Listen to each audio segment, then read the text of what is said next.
My presentation will be about storytelling for videos. I'm gonna go right through it. It's also about how to leave the office early after nailing that video task, and a few other things that you can do without feeling bad about the content you created. The content of today's presentation is a little about me. It's not as important as storytelling 101. Using data findings, product videos, and user acquisition videos.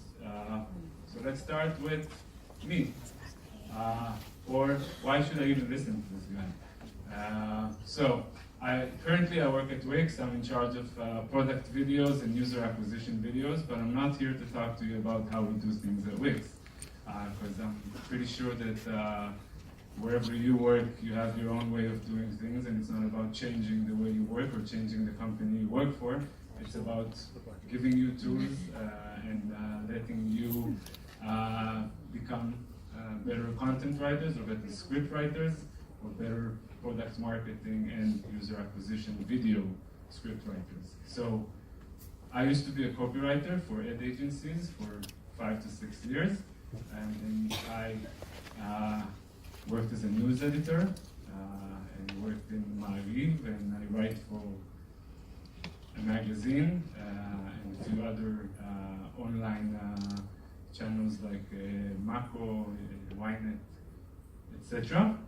I used to be a creative strategy director for a company called Sunday Sky that creates data-driven videos or real-time personalized videos. That's right.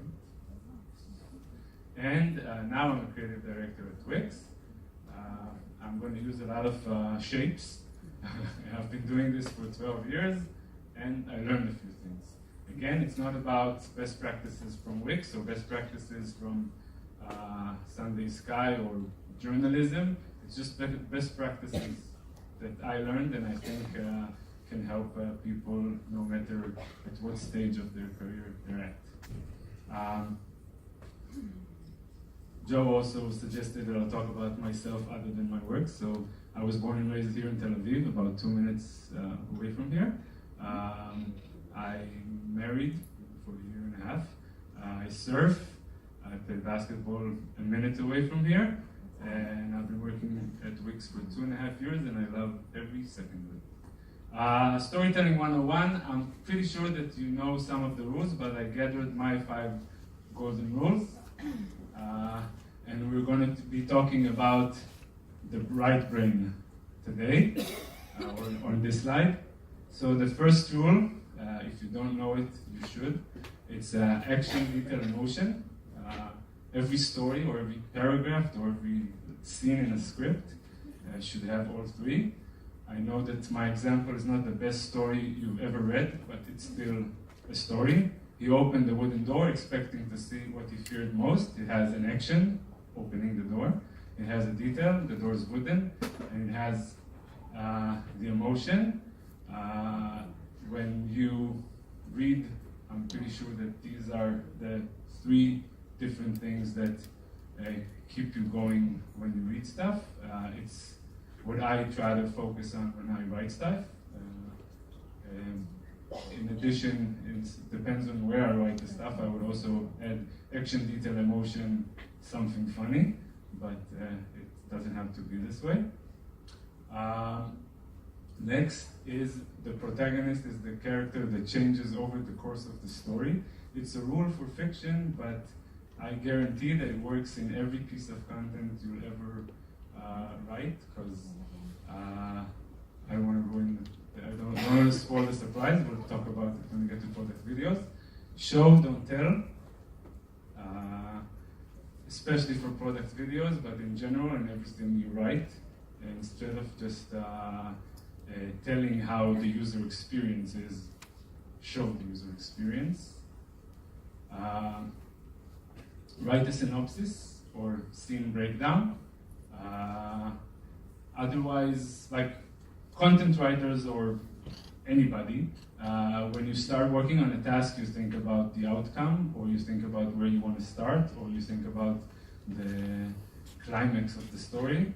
When you write a synopsis or a scene breakdown, you actually see the whole picture, and you know when to plant the gun that is about to shoot in the third scene, so use it.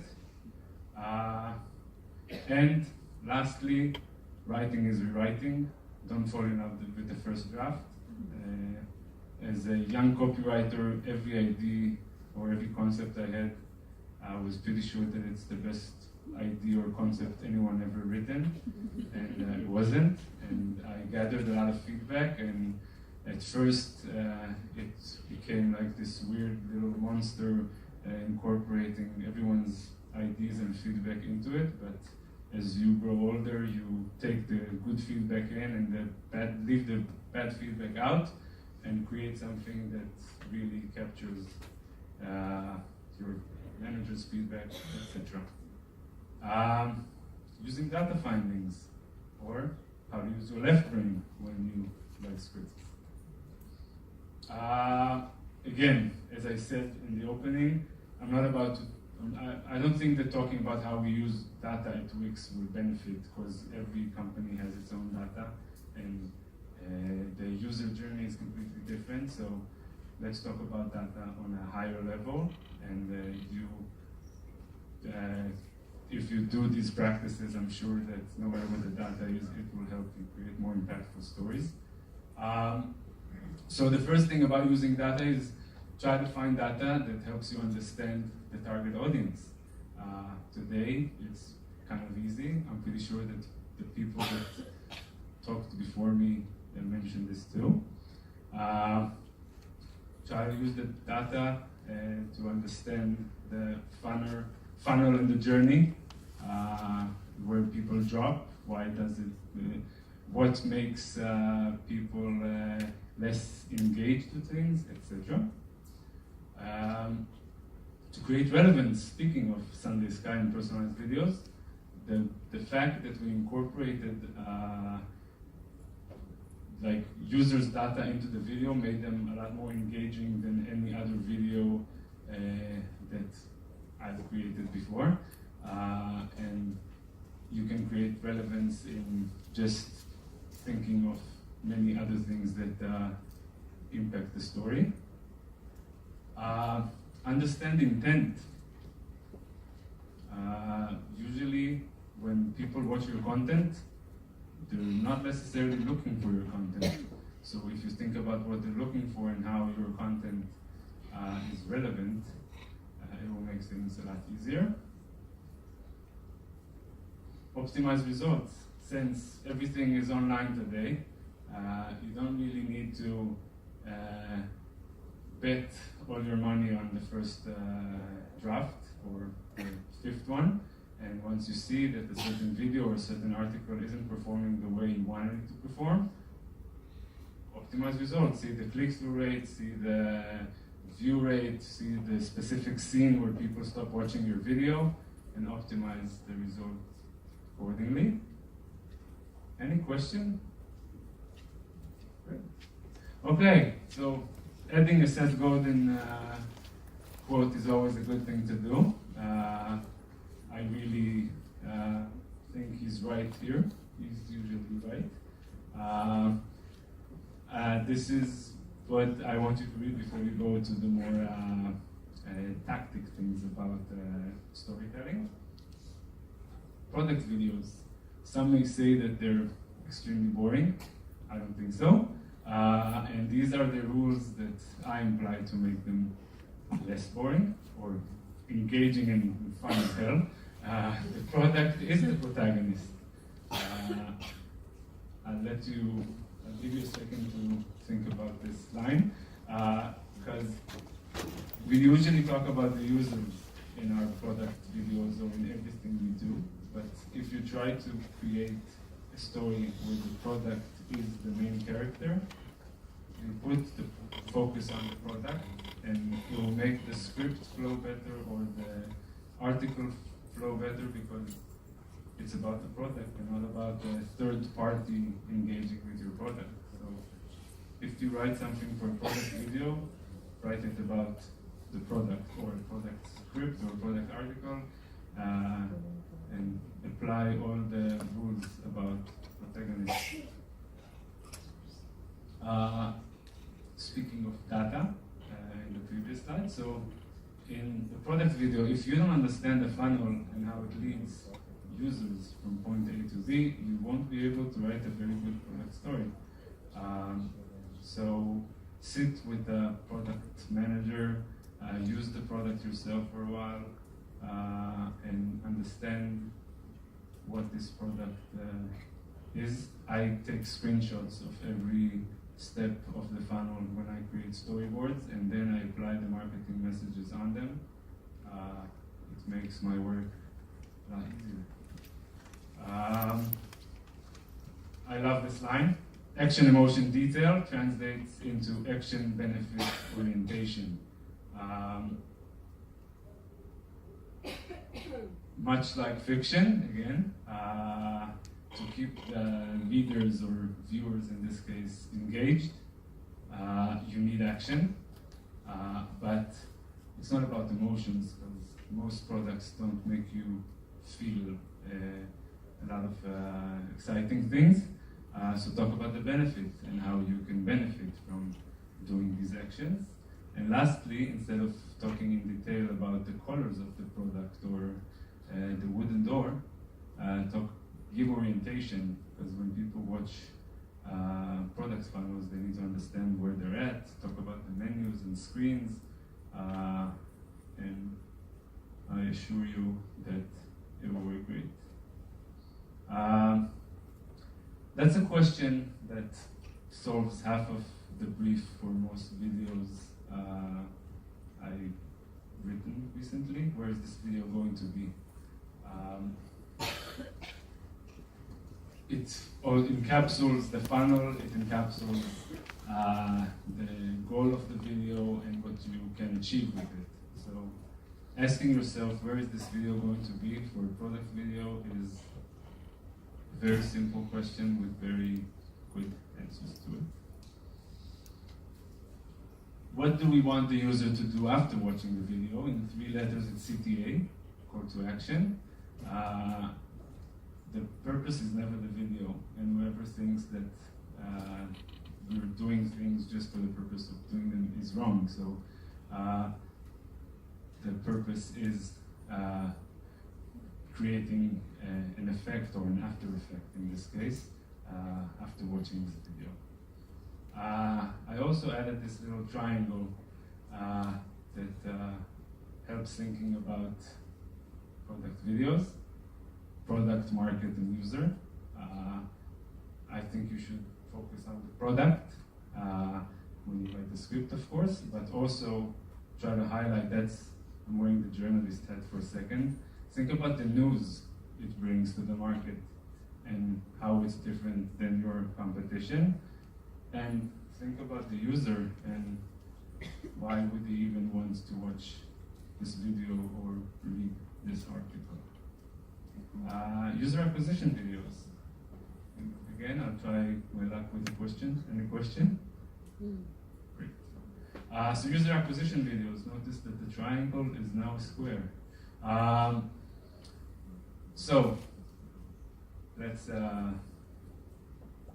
read this line together. So in user acquisition videos or in paid media, you're always in the way between the viewer and the original intent. Your commercial, your article, your outbrain story is not what the original intent was. You're like a Jehovah's Witness knocking on his door when he's doing something else. And if you write the scripts in a way that doesn't acknowledge the fact that you're taking away from their original intention, they will not give you any attention.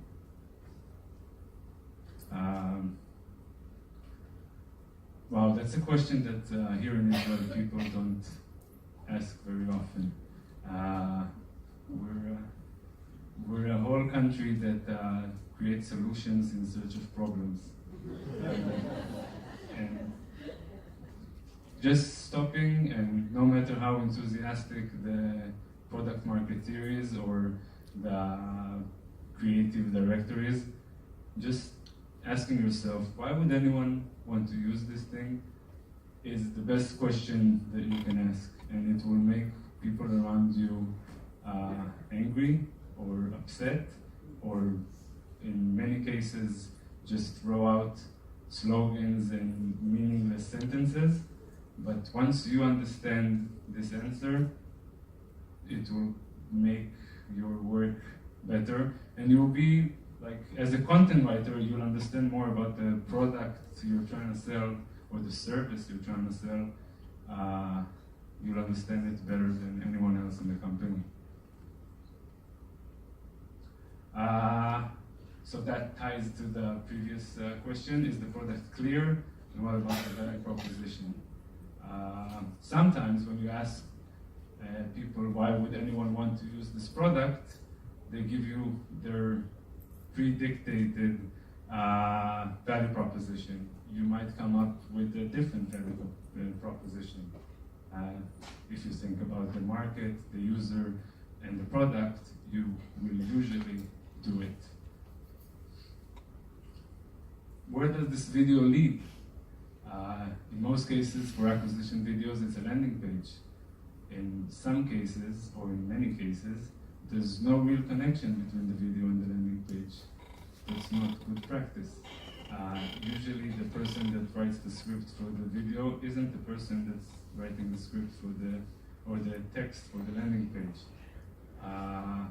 Zoom out from your work and try to understand the whole campaign. In many cases, if you read what someone else wrote about this product for the landing page, it will do half of your work for the script. If you go and talk to the product guy and just copy and paste some of the things he already wrote about this product, it will give you 80% of the script. So, like, it's never a single task. That's what I'm trying to say here. It's always a part of a campaign or a bigger initiative, and then the more zoom out you do on every task you have, the better the results will be. And this ties to the first thing.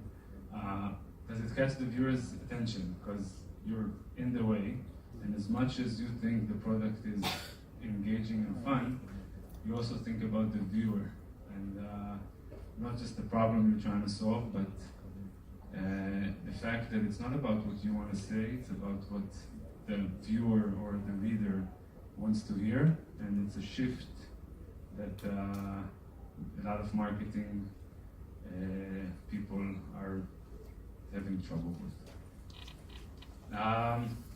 So, the square is the product, the market, the user, just like the previous slide, but it's also about the media.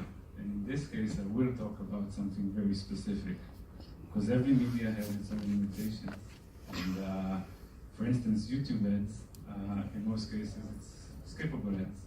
And when writing adverts for TV, for a television spot, when I worked in an agency, we wrote this build-up story that leads to a gag that makes everyone laugh and smile while thinking about my product. And I spent months of improving that end gag, and we spent most of the production money on that end gag. No one watches the end gag on YouTube commercials. And in research we did about our YouTube ads, after 15 seconds, 86% of the people already skipped our ads. It's almost that's almost like lecturing to a half-empty room, in a way. You like gradually have people leaving your lecture in a YouTube ad. So think about the most impactful messages you want to convey in the first 5 seconds before they can skip the ad. That's why I started talking about me, by the way. Lastly, the summary. One last chance to ask questions. Okay. Oh, sorry. Yes.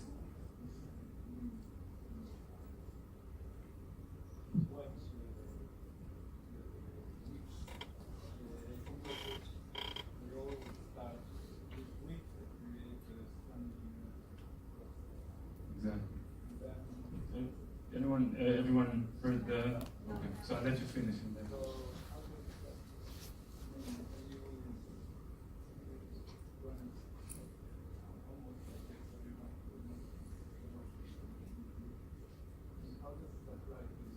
Okay. So the question is that the Wix commercials always start with you need a website, want to do it yourself, or with Wix you can build a professional website, etc., etc. All kinds of permutations of basically saying the same things within the first 5 seconds. So we pay around $4 million a month on media. We mostly buy impressions. Impressions are expensive, and we want to make sure that every cent we spend on impression is media that we actually get ROI from. So we make sure that we tell the entire story within the first 5 seconds. And it used to be you can do it yourself because our main marketing message was Wix is easy. And now we focus on saying stuff like you can create a professional website or create a website for your business and stuff that are more into our marketing plan these days. And that's the first 5 seconds. Within the first 15 seconds, we introduce the website, so the fact that you can choose a template and a prime feature. I'll talk about something that wasn't in this presentation at all. It's called discoverability. Since Wix is a product that has an endless amount of new products and new features on a monthly basis, we use the audience that's still in the room or still watches the ad, and we highlight the key features of that period of time. So for instance, now we introduced Wix Chat, and we make sure that within our Wix ads, people are exposed to it, and we see that people actually watch that commercial, and some of them go and install Wix Chat on their sites. Does that answer your question, or do you want what happens after 15 seconds? Yes. Is all your marketing videos, or do you still do? Yeah. So all my marketing is in video, but Wix does, like, there's 250 different people at the Wix marketing team doing 250 completely different things, and it's like our CMO is basically a dispatcher that sends people to do all sorts of things. If it works, more people join them, and it becomes a new department in some cases. Yes.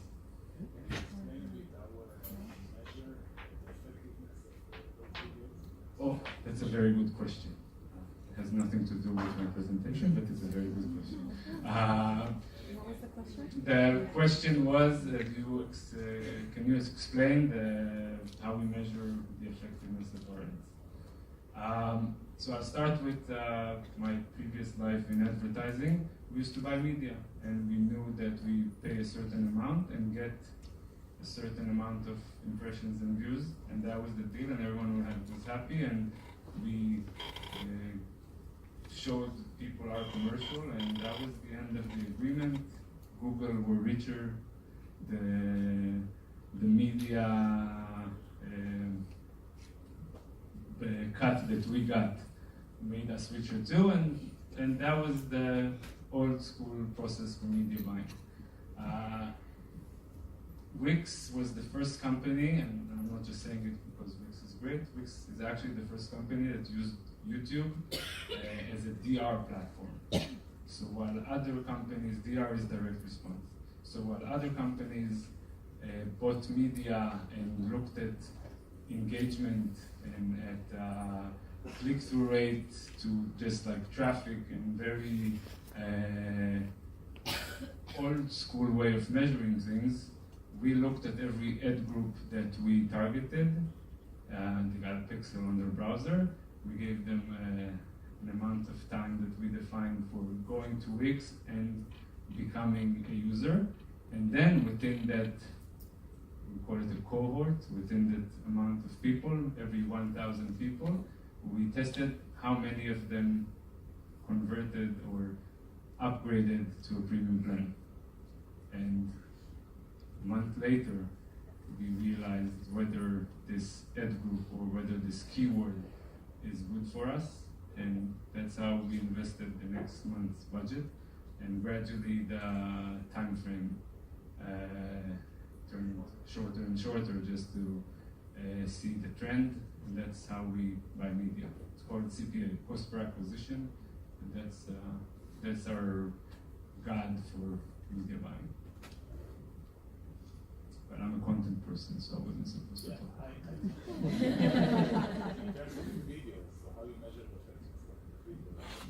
So the basic rule is just for user acquisition videos, the effectiveness, and it works like a charm.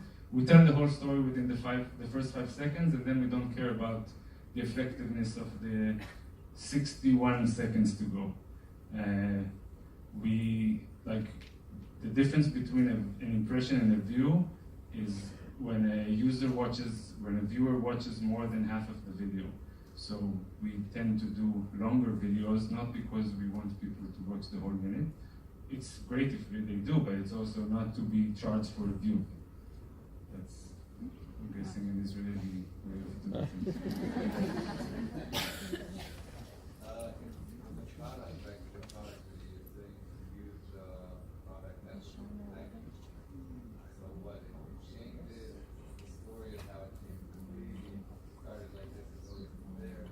So, for instance, a guy that built a website for his brewery, instead of showing the guy and talking about him, I show the website and talk about the story through the website.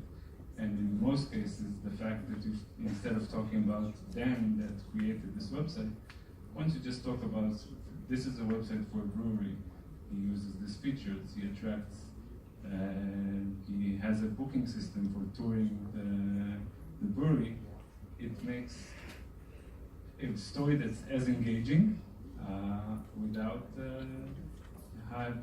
hiring an actor to be them. It's cost effective, and it's also very effective.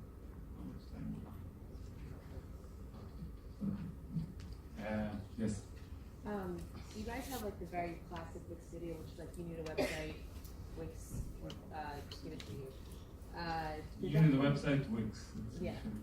Did that kind of like go through a lot of creative iterations until you landed on that, or is that just something that in like crafting a video you kind of just started with the biggest benefit, or like the simplest message?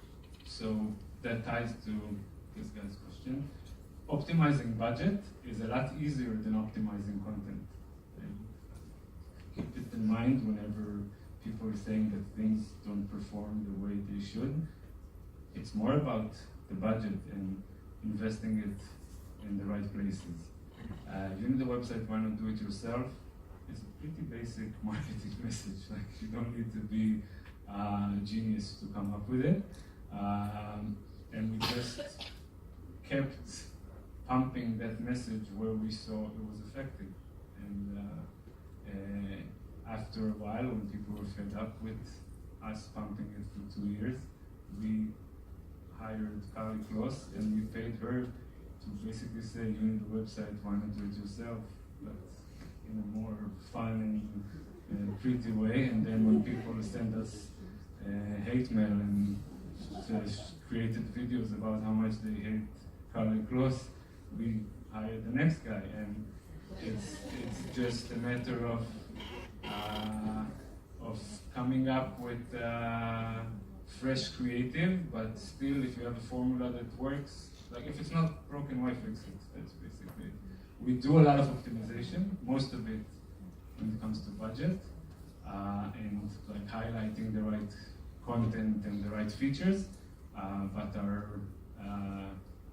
main marketing messages are always the same.